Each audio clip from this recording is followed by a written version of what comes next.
Nominate the youth sports volunteer that you know for the Hercules Hero of the Week.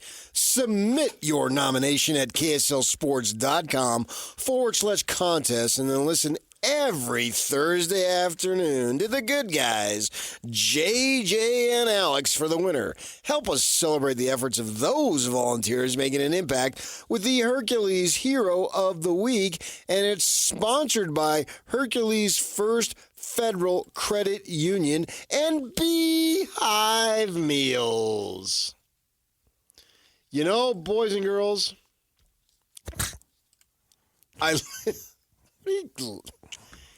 constantly tries to derail me. I listened to Kalani's press conference yesterday, as I always do on Mondays. And right now, I'm going to keep the main thing the main thing. Good. Brought to you by Jake Retzlaff. He's keeping the main thing the main thing, which has always been my problem. A lot of times I keep... Staying process-oriented is the key, keeping the main thing the main thing. Yeah. Staying focused, not getting distracted. You got to keep the main thing the main thing. He said it twice in the 20-second clip Yuck had in the update. Not even 20. That's 12. Oh, really? He said it twice in 12 seconds. I'll play the whole thing. Here you go. Staying process-oriented is the key, keeping the main thing the main thing. Staying focused, not getting distracted with whatever's going on, whether it's the Big 12 standings or whatever's happening. Just don't get distracted with it. Keep the main thing the main thing and stay process-oriented. It's kind of the deal. It's the main thing the main thing. You got to keep the main thing the main thing. There it is. That's a great thing about Jake Retzlaff. If you threw a pick, big deal. Then you get back in the film room, you keep the main thing, and you just work. You work hard. You go out to practice every day. You learn. You come back, and you keep the main thing the main thing. That's what you do. All right. But there was all that hubbub around the game, and the Big 12 is fining ASU $25,000 and a public reprimand for storming the field. Something could happen. You just wait. I've heard. I think that's stupid. Let them storm the field. I mean, come on, especially for that program that hasn't had anything to storm about for years. But there's all that confusion and all that nonsense that went on and blah, blah, blah. And I thought Satake, through the whole thing, has shown phenomenal leadership. And as they were on the field discussing it with Tom Homo, 1 second to go, and immediately, as soon as the ball, I happened to be on the end where I could see Kalani and the ball, because I'm on the southeast end, and he's walking out on the field sticking up one finger. There's 1 second left, right? Yeah, right. And so that was the message, and eventually they got that and all that stuff. But he was calm about it. He kept his composure, and in the post-game, he didn't get caught up on the refereeing and this and that. You look at Dan Hurley.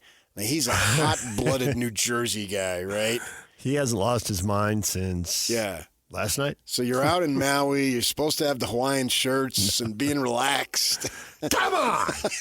And he's going berserk, and his brother Bobby goes berserk, and they think if they put their hands behind their back, somehow that gives them the... I'm not doing anything. Yeah. My hands are behind my back.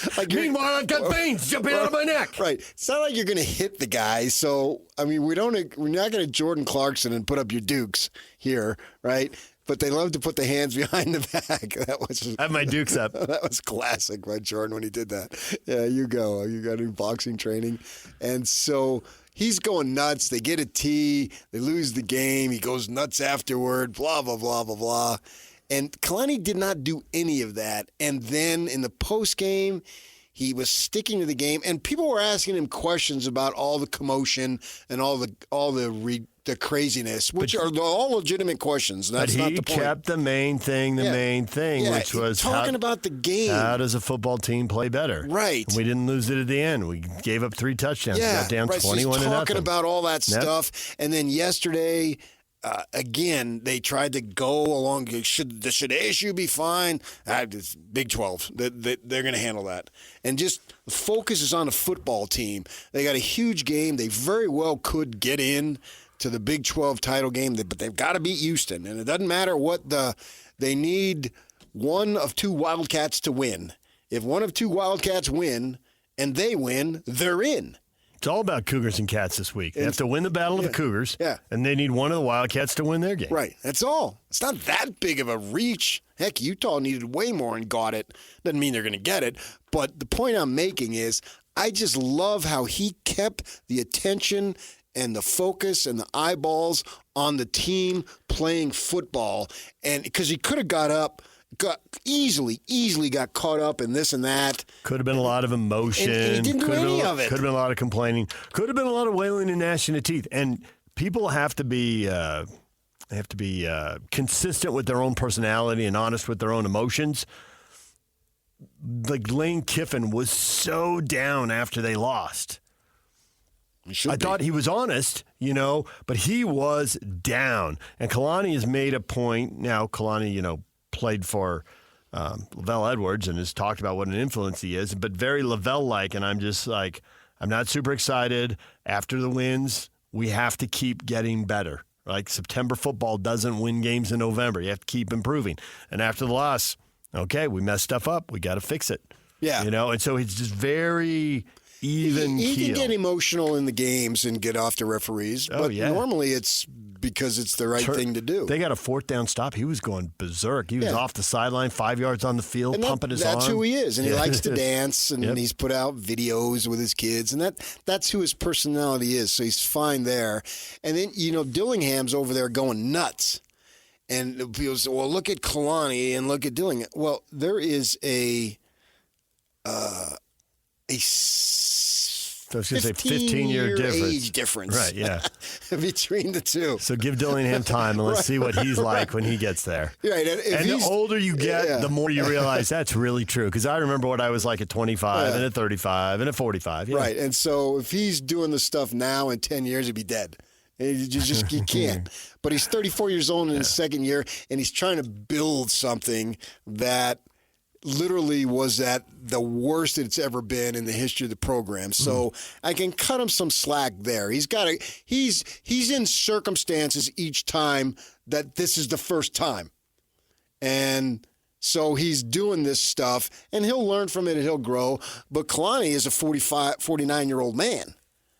And so he understands a little bit more about life, about how to manage a football team and all the stuff that goes into it. But I really need to commend him for the way he's been these last few days and how he's handled, because the opportunity was there to just start going, this is ridiculous, blah, blah, blah, blah, blah, blah, blah, blah. How do they? He's over there screaming and they don't throw a personal foul penalty, blah, blah, blah, blah. He refused to go there. He didn't get miffed at any of the questions, but he didn't want to go down that line. He wanted to talk about his football team, and I think that bodes well for keeping the football team on track to what it needs to keep on track on. Houston, meanwhile, today made a little news. They let their offensive coordinator go. This is a really winnable game. The BYU defense ought to shine in this. Houston hasn't had a 100-yard running back this year. They haven't had a 100-yard receiver.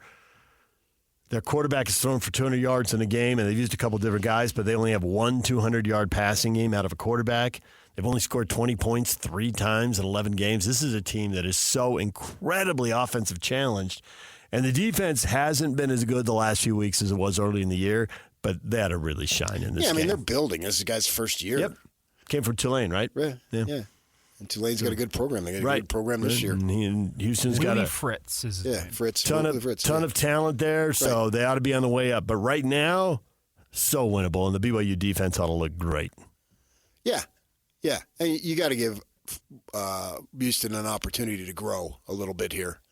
This was a game we had penciled in, although certainly all offseason we had last week penciled in. But this one was accurate. Yeah, this one is accurate. That's that the one was the curveball. This one, Houston pretty much, they are who we thought they were. Right. Yeah, maybe even a tad better. At 4-7? Yeah, they've had a couple nice wins, obviously. They are 3-5 in league, so I think the 3-5 in league would be a little bit of a surprise. Yeah, right. In retrospect, the non-conference, and everybody beat Rice, lose to Oklahoma. They lost to Vegas and got dominated, but UNLV's turned out to be a surprise and be better. No, they were good last year. They've lost a little bit. I don't know. At that point of the year, to me, it wasn't. Yeah. I thought, what's his face? I can't think of the guy's name. The coach, the ex-Missouri coach, has done a great job over there at UNLV. Barry Odom. Odom, there you go. But this is a game that we had the Provo Cougars winning. And nothing has happened to alter my mind, except for the fact that I'm even more stronger in my feelings. My feelings are stronger that they should win this game.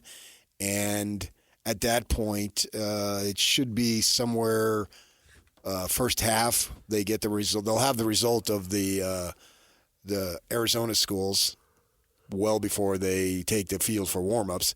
And then the Kansas State-Iowa State game, that should be Pretty before quick. halftime. Yeah. So they'll know. And then if both those teams win and the Cougars are out, the Provo Cougars are out, then they just ought to destroy the Houston Cougars in the second half. Just jet fuel, right? Yeah, because at that point, you're just playing on sheer anger. If you're out there warming up and they're late third, early fourth quarter, and it turns into a 14 or 17-point game, the word's going to spread. Yeah. If the game has started and someone kicks a late field goal, someone from the stands is going to be yelling it out. The crowd's going to go nuts. Everyone's going to be on their phones. They'll put it on the scoreboard. Yeah. If they don't put it on the scoreboard, it won't matter. Everybody will know every way, and they'll shout it down to the field. Right. So Yeah, they'll know. We'll all know. We'll all be watching our phones, or you can watch the game, actually. Yeah. You don't even just need to score. yeah, You can literally the watch coaches the in game. the press box will have. Yeah. And so you can just watch the game on your phone. And so the second half, if it doesn't work out their way, then they ought to just pulverize Houston just out of anger. So either way, But if they get the news that a win does it, anger can be they go stronger crazy. emotion in the moment. And in the anger, they go crazy. Right. Yeah. Joy doesn't tend to be, you're not destructive. Anger, the emotion of anger, you could be destructive. So be destructive on Houston and then roll out of there with a 10-win season, and you lost a tiebreaker. And you didn't even get to play one of the teams that went there. What are you going to do? You're going to consider that bad? It's unfortunate. And you lost a game by 5 points to one team, and then you lost to another team that's the hottest team in a conference, I think. If that's the case, so be it, man.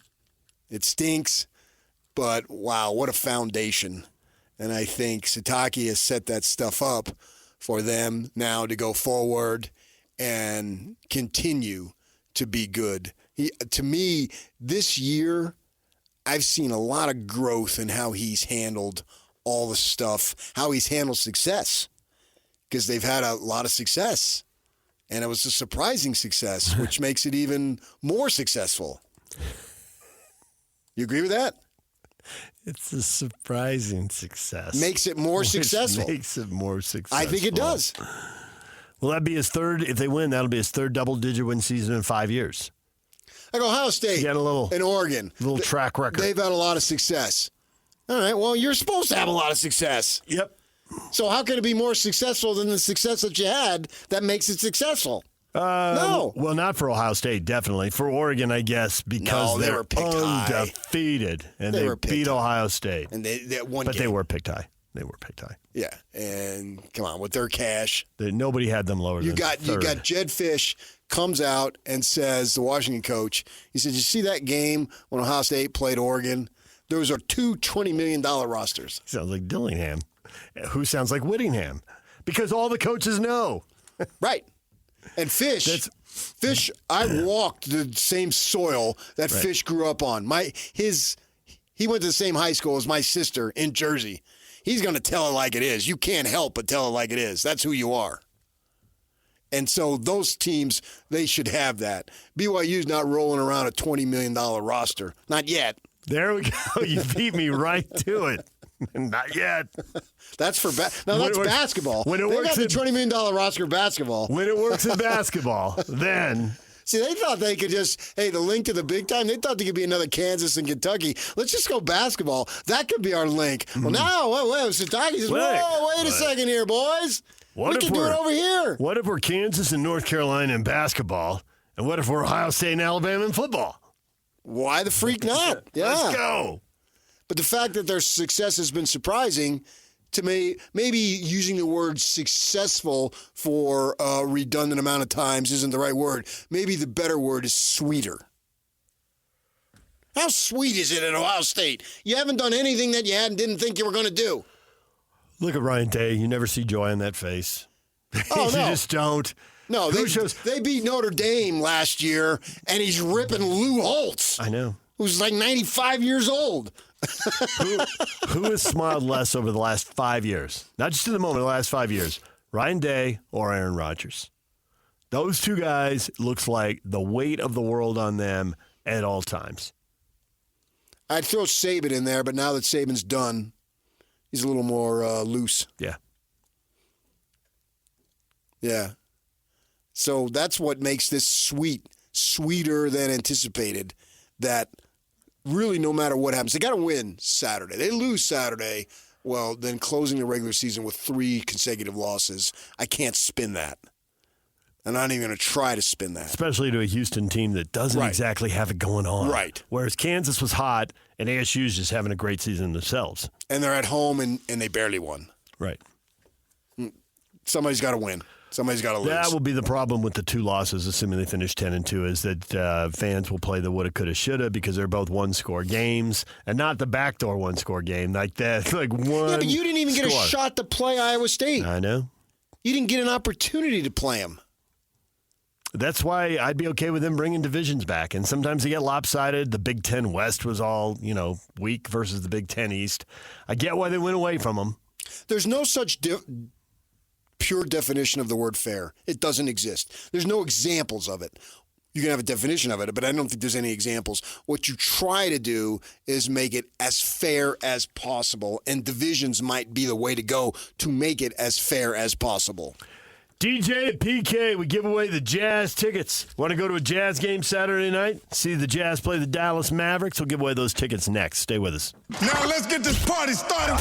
This is Hans Olsen and Scotty G. This story is crazy about becoming an ultimate Aggie, which apparently is getting up on that bull naked. What bull is it? Is it the one that's by the Estes Center? Isn't that bull like bucking? I'm just wondering how 5 nude men could fit on that. It's a big bowl. 5 nude men could fit on that? 5 smaller men, yeah, probably could make that work. There you go. That's the size of the thing right there. Okay, it's not bucking. You could probably fit upwards of 10 naked men on that. So in order for you to be the ultimate Aggie, you have to be naked? Yes. I did not know that this was a thing. See, I would think if you were going to be an ultimate Aggie, that it needs to be solo. Because these 5 were not solo. And that's where a lot of guys up at Utah State are like, hey, let's maybe dial that down a little bit. Easy, one ultimate Aggie at a time. Catch Hans and Scotty weekdays from noon to 3 on 97.5, the KSL Sports Zone. DJ and PK, it's time to give away tickets to see the Utah Jazz play the Dallas Mavericks at the Delta Center Saturday. Call right now, 801-575-ZONE, 801-575-ZONE. Win a pair of tickets. If you don't win now, Jake and Ben will have tickets at 10:30 and 11:30. We'll have tickets all day long, every hour on the half hour. Jazz Ticket Tuesday. Tomorrow is a Win Tickets Wednesday. And we're going to have concert That tickets. works out because it's Wednesday. See? Oh, you got the wrong one. No, I think it's those other tickets you're giving away. Just over there. Check that. It'll be Jazz Laker tickets. Right. Which, in a sense, they play music on the court, so it's a concert in a sense. If you go along that way, I see what you're doing. You think basketball is a work of art. It's a classical piece of music. Seeing Bronny James do his thing. All right. Thanks, PK. I'm trying to back you up. Sure.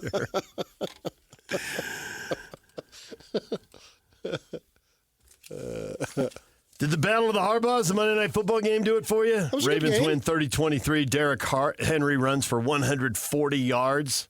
I mean, I couldn't care about the Battle of the Harbaughs. I don't turn into football games for coaches. 4th and 1, just banging through people for 25 yards. I'm Derrick Henry. Deal with it. Mm-hmm. Yeah. He's a Mack truck. He looks like a taller, bigger version of Scattabooyah, and has been. He's a Hall of Fame running back. But, yeah, that game held my interest. There was enough going on. Decent teams, good quarterbacks. Both those teams on end up in the playoffs. Yeah. I got all that I wanted out of that one. We're not to Thanksgiving yet, and the AFC playoff picture is pretty much that unless the Dolphins can play their way in. I don't know. The Dolphins, maybe the Colts, or you think we already have the 7 teams set?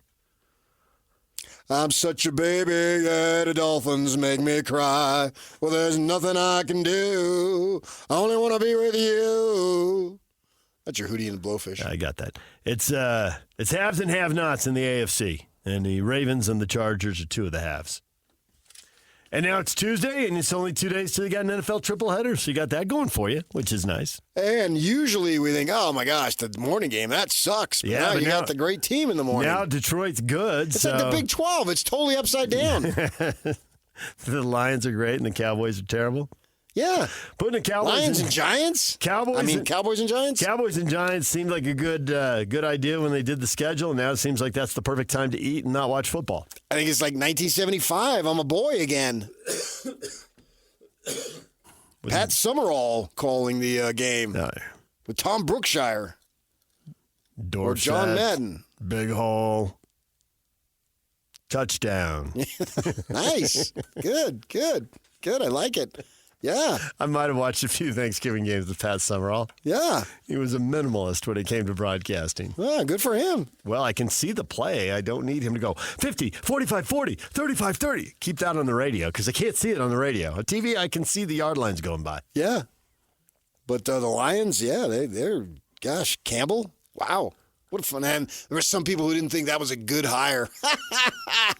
Goes right to my theory. Hires, you don't know. Nobody knew with him. Be sitting here 10-1. Yeah. Destroying teams. You Right. got the Chiefs over there 10-1, escaping in the final minute or on the final play, but you got the Lions just smoking teams left and right. They've scored 50 twice this year. How many 50-point games have there been in the NFL? It might only be 2. Not more than 3 or 4. They got 2 of them. Yeah, well, they're a great team. Jared Goff came on our station when we were at Pac-12 Media. Mm-hmm. And he joked around with us. I became a fan. You get a slice of a kid. Get to know him a little bit. If they win the Super Bowl, then that becomes the craziest trade ever. Quarterbacks traded for each other, which doesn't happen in the NFL, and then they both win a Super Bowl for their new team.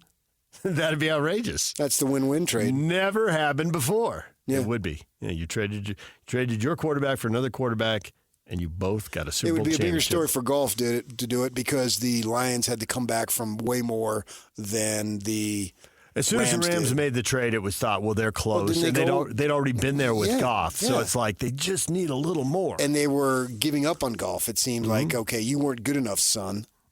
So that's a little back at you. Look at him now. McVay, the Mr. Young Boy Wonder genius. Maybe golf a little bit better than we thought. And certainly they've got it rolling in a manner that I don't think I've literally seen that franchise in my lifetime. 10-1? No, they've had playoff teams, but they've been 10-1. This is awesome. And 10-1, just smoking teams. One after another. My wife's nephews are huge Lions fans. They grew up in Detroit. So these are the good old days. I work with a couple, actually 3 people, I think, who have ties to Michigan, and they're all very excited about the Lions. Yeah, they love themselves some Lions as they played. One played college ball in Michigan, a defensive end. The Utah Jazz are playing, wait for it, the San Antonio Spurs for the 4th and final time. This is it. They're done for the season. Good. I know. It's been going, 1 month and 2 days now? I want 3 the whole days? season to be done for the season. Get that draft pick. I'd you like to be a beat writer having to go over there and figure out something to ask about every game? That'd be rough. I don't know what type of engagement those folks are getting on their stories. The team is not compelling. Right. There's individuals that you can have storylines on, but right now the team is not compelling. By design, the team is not compelling.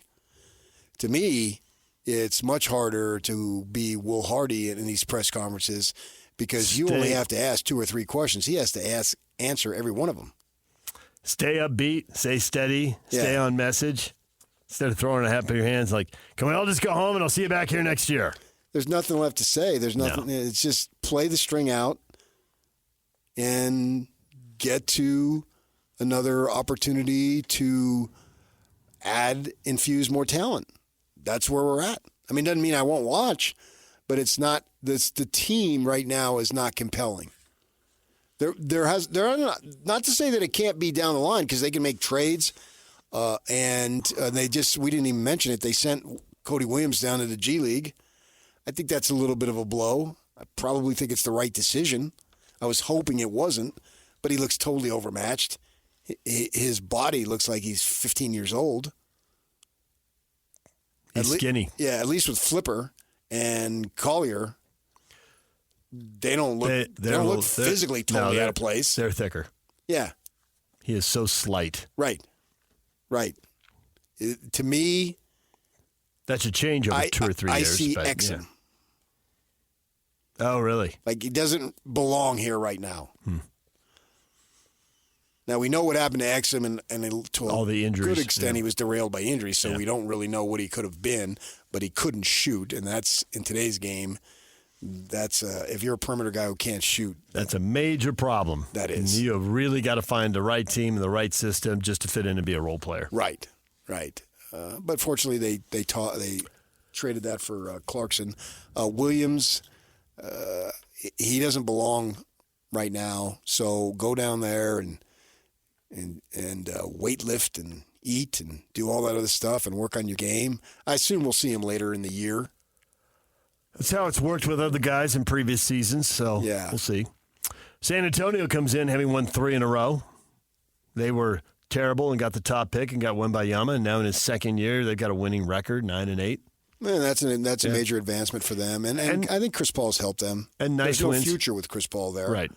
But there's no doubt he's helped them. Nice wins over the Thunder and the Warriors in this 3-game win streak. I think that whole spiel of I'll show them how to win. I think that's overrated. It's about having a better player. It's the production on the floor. Yeah. If you can do that, but you got to have the production on the floor to go with it. You can't just be some guru who knows how to win who sits on the end of the bench. Utah Hockey Club is in Montreal tonight playing the last place Canadians. Winnable game here. 5 o'clock, the puck drops. Hockey afternoon in Utah starts at 4 o'clock with Adrian Denny right here on the Zone. And the Rays, I am just intrigued. We haven't heard much out of the commissioner's office here.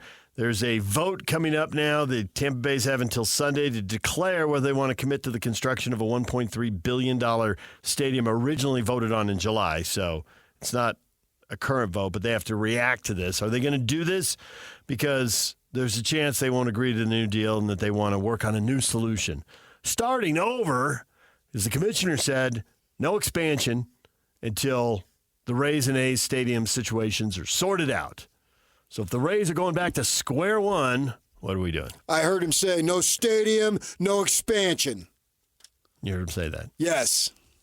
Just move to Salt Lake already, man.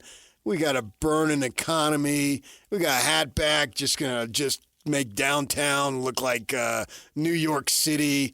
I'm surprised the Empire State Building doesn't relocate here in a matter of time. The Salt Lake Rays. Or leave the nickname behind and start over. Yeah. I think that's better. You see these teams move, it's just it's bizarre. I like what they did in Seattle, leaving the Sonics behind. In Cleveland, they did it with the Browns, and they got an expansion team. Browns went to Baltimore, did their own thing as the Ravens. I don't really get caught up in the name, but I can see your point. DJ and PK, it's 97.5 The Zone. When we come back, your feedback next. Everything you have to say about today's show. And a topic we spent a lot of time on, Kyle Whittingham. Will he return? Won't he return? He's going to do what's best for the program. What is that? That's next. Stay with us. And it's all over almost here. Don't go nowhere. Join JJ and Alex Friday, 3 to 6. Doug Smith Mitsubishi, 495 West Main Street in American Fork, just off I-15. No one knows Mitsubishi like Doug. Question of the morning. Kyle Whittingham says his future is tied to what's in the program's best interest. So what is in the program's best interest? Alice says, well, that isn't a strong answer. Sounds almost like it's his last season. Well, we had that vibe sitting in the room, PK. But I have to put it as sound like. Don't know it and have it on sources. I had the vibe going into the room. Oh, really? Well, I had told you. Well, I don't know how much you want me to give up on the air. I'm not reporting anything. I know. That's why I'm careful with what I say about what you've said. But you're right. Once upon a time. In the room, I had that. Right. I agree with you. You had it stronger than I did. which is fine. Mm-hmm. And I think you're right. Dr. Kansas State Ute, Adam Horowitz says, what's in the program's best interest? For Kyle to stick around and fix the mess he's made. And that could happen. So what's the mess he's made? Well, they've lost. They've lost 7 in a row. The defense needs more of a spine and a backbone in the fourth quarter of the game on the line, and they need to not play 5 quarterbacks. They need to have a starting quarterback who they can trust to stay healthy. As much as you can trust that in college football. I get it's a roll of the dice. What's cool about it is for the last several years, their off seasons and spring ball have been kind of boring. Not going to be boring now. Right. Going to be a new offensive coordinator. Right. Yeah. Going to be a new quarterback or a quarterback back w's been hurt 2 years in a row. Either way, there are questions. But when you come off 4-7, and it'll be 5-7 or 4-8. Right. But when you come off that, there are going to be questions. It's not going to be boring. Right. They need a big time back. Yes. You could argue they need 2, but they certainly need 1. Bernard's going to be gone. Right. And they never really established a second one. So no, they did not. They did not at all. And I don't think you can go in with 1 back and nobody else. You need 2. They're fortunate Bernard stayed healthy and they got the production and they did. He's had a good season, but he didn't really have any help. And then Glover quits. Mm-hmm. So yeah, they'll have some recruits and all that stuff, and running back is a position that you should be able to come in and play if you can pick up some blitz packages. But let's see. If I'm a transfer, I look at them. Running back, I would consider Utah. So you got that going on there, and yeah, they need impact transfers, not guys that they come from a big program and then they come here and they don't really do jack squat. They've had enough of those. And you can argue receiver, Singer's had a nice season. He would have had a better season if they would have had more consistency at quarterback, obviously. He could have had a great season. Yes. We saw some really good things out of him, but... So they need that there. I did think it's like Singer's talking to NFL scouts right at the combine, and they're like, so what do you think limited your production? What can you do to get better? Well, we had 2 offensive coordinators and 5 starting quarterbacks. That's a problem. Right. He's gonna get his opportunity to see what he can do. He's deserved that. He's earned that. He's not the biggest dude. He's not like the T-Mac kid down in Tucson. No, but there are definitely players his size in the NFL making plays. So right. He goes and gets the ball. I think of all the things that an NFL coach, coordinator, quarterback would like, it's like, man, if I put the ball somewhere near him, he is going to compete to go get it. Yeah. But so they need replacements there.